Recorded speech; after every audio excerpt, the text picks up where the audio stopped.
বৰাক উপত্যকাত আমাৰ দলৰ প্ৰাৰ্থীসকলে মনোনয়ন দিব। আমাৰ ৰাজ্যিক সভাপতি দিলীপ শইকীয়া ডাঙৰীয়া উপস্থিত থাকিব, কিন্তু মই গোলাঘাটত যাম। আমাৰ অগপৰ সভাপতি অতুল বৰাৰ মনোনয়নত থাকিম। সেইকাৰণে মই অহাকালি শিলচৰ বা শ্ৰীভূমি বা হাইলাকান্দিত আহিব নোৱাৰিম। সেইকাৰণে মই গোটেইখিনি কেণ্ডিডেটক আজি ইয়াত মাতি সকলোকে মোৰ শুভেচ্ছা জনাইছোঁ। ইলেকশ্যনৰ কেম্পেইনৰ সময়ত আকৌ আহিম আৰু বেচিকেলি কালি যিহেতু মই আহিব নোৱাৰোঁ, সেইকাৰণে আমাৰ গোটেইখিনি কেণ্ডিডেটক একেলগে আজি শুভেচ্ছা জনাবৰ কাৰণে মই শিলচৰ আহিছোঁ। বৰাকত মই আগতে কৈছোঁ যে 10টা চিট আমি আৰামত পাব পাৰোঁ। যদি সোণাইটো জিকি যাওঁ, it can go up to 11। একো নাই, কাৰো কোনো ক্ষোভ নাই। কাৰ নাম কওক। নিহাৰঞ্জন দাস মোৰ লগত বহি আছে, মিহিৰ কান্তি চুম মোৰ লগত বহি আছে, আৰু কাৰ ক্ষোভ? দীপায়ন চক্ৰৱৰ্তীটো মোৰ ভাইয়ে হয়, কোনো ক্ষোভেই নাই। তো এইটো আপোনালোকে এইবিলাক খবৰ ক'ত পাই আছে?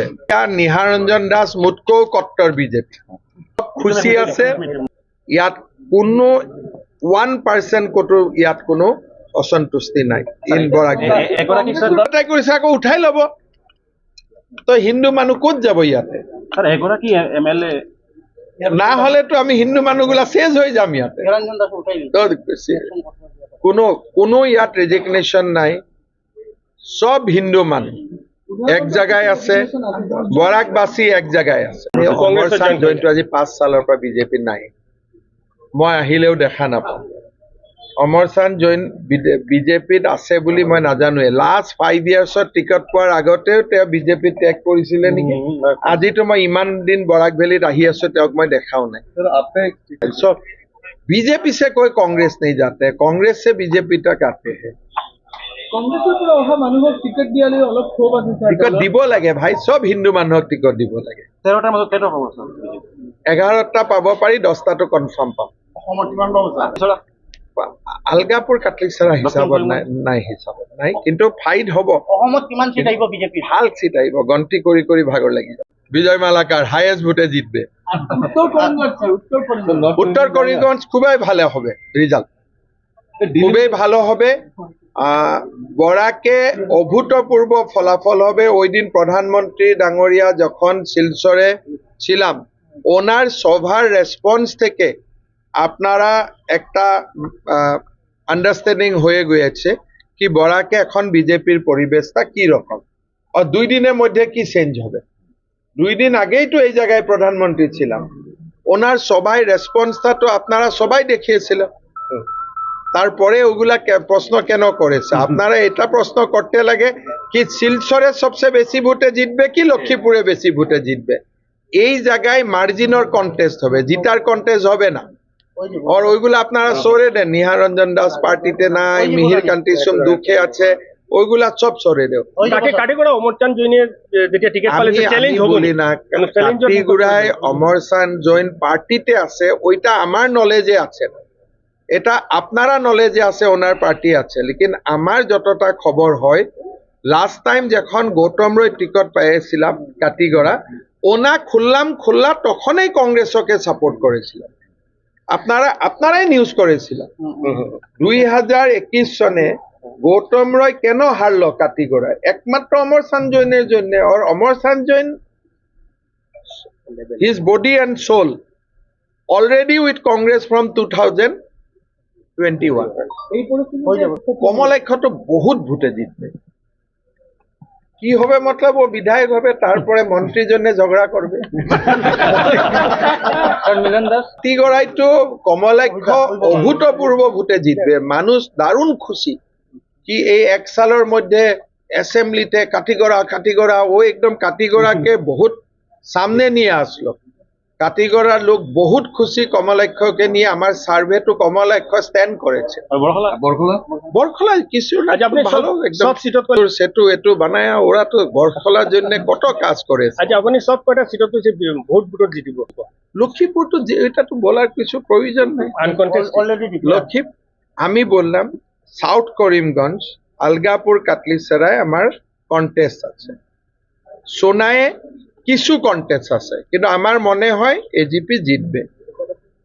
নর্থ করিমগঞ্জে কিছু কন্টেস্ট হবে, কিন্তু আমি জিতব।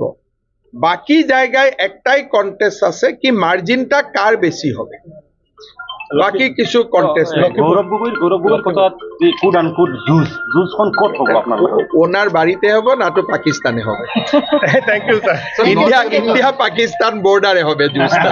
नॉर्थ करीमगंज को लेकर आपकी स्ट्रेटजी कैसी रहेगी? देखो देखो नॉर्थ करीमगंज सीट बीजेपी का दृष्टि से क्या है, ये 60-40, 65-35, 55-45 जैसा बात है। लेकिन बराक वैली में हम हमेशा बहुत मुसलमान लोगों का वोट भी हम लोग मिलता हूँ। जो हमारा मोइमाल कम्युनिटी है, किरण कम्युनिटी है, और जो राष्ट्रवादी मुस्लिम है, एक मुस्लिम का दो प्रकार होते हैं, हिंदू का भी होते हैं। कोई लोग होते हैं भाई हम एकदम समाज का साथ मिल जाता हूं, हम पूरा सेकुलर है। कोई लोग होते हैं हम कट्टर है। लेकिन जो सेकुलर मुस्लिम है, जो भारतवर्ष का गणतंत्र को विश्वास करते हैं, देश का संविधान को विश्वास करते हैं, और बराक वैली में बहुत सारे मुसलमान लोग हैं जो यहाँ का इंडिजिनस सिटीजन है, वो लोग हमें हर बार वोट देते हैं। हमारा तो किसी का साथ झगड़ा नहीं है। हमने करीमगंज सीट कैसे जीता, उसमें भी तो 1 लाख मुस्लिम लोगों का तो हमको वोट मिला, इसलिए हम लोग जीता। तो इस बार वो मिले, ये जाकिर का साथ हमारा क्या झगड़ा है? तो यहाँ में कौन मियाँ है? यहाँ में तो कोई मियाँ नहीं है। जाकिर मियां कहाँ है यहाँ में? ये लोग तो कसारी मियाँ का है। ये बराक वैली में तो कोई मियाँ का बात नहीं है ना। बराक वैली में 2 चीज है, एक कट्टरवाद है, एक राष्ट्रवाद। हम लोग राष्ट्रवादी का साथ है।